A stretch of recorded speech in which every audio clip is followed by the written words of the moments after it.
ناظرین اکرام، آج آپ کے سامنے یہودیوں کے متعلق بیان کیا جائے گا کہ یہودی یہ فطرتی طور پر شرارتی اور سازشی قوم ہے۔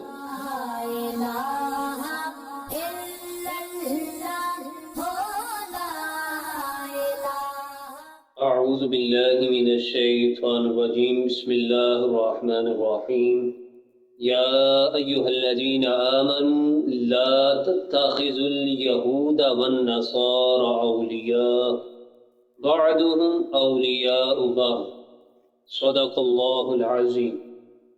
اللہ تعالیٰ نے قرآن مجید فرقان حمید کے اندر یہ ارشاد فرما دیا کہ یا ایہا الذین آمنوا، اے ایمان والو، لا تتخذوا الیہود والنصارى اولیاء، یہود و نصارہ کو اپنا دوست نہ بناؤ، بعضهم اولیاء بعض، وہ آپس میں ایک دوسرے کے دوست تمہارے دوست بن ہی نہیں سکتے، کیونکہ یہودی تو مسلمانوں کے سخت خلاف ہیں۔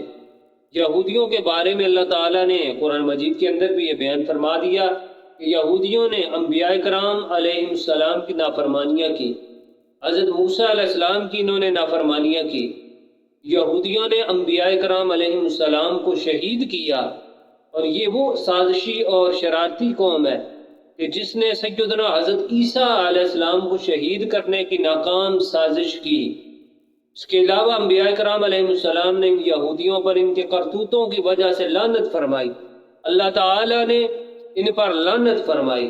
دنیا کے اندر یہ یہودی ذلیل و رسوا ہوتے رہے اور آج تک ہو رہے ہیں، اور انشاءاللہ العزیز قیامت تک اسی طرح یہ ذلیل و رسوا ہوتے رہیں گے۔ اب جو ان کی ریاست اسرائیل کے نام سے قائم ہے، ان کے پیچھے امریکہ، برطانیہ اور ان کے اتحادی موجود ہیں، ورنہ یہ خود کچھ بھی نہیں کر سکتے، یہ تو صدیوں سے ذلیل و رسوا ہو رہے ہیں۔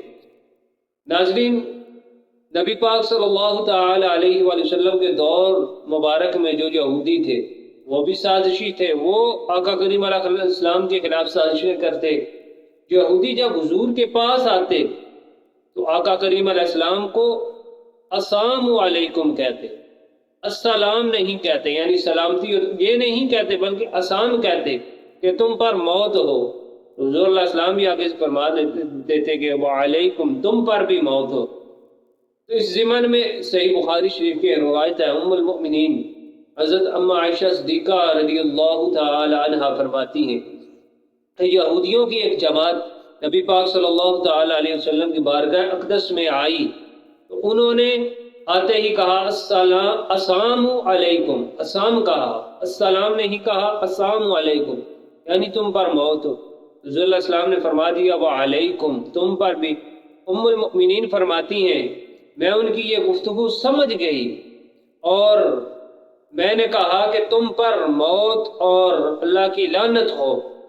تو وہاں نبی پاک صلی اللہ تعالی علیہ وآلہ وسلم نے فرمایا ہے عائشہ، نرمی اختیار کرو، اللہ تعالی ہر معاملے میں نرمی کو پسند کرتا ہے۔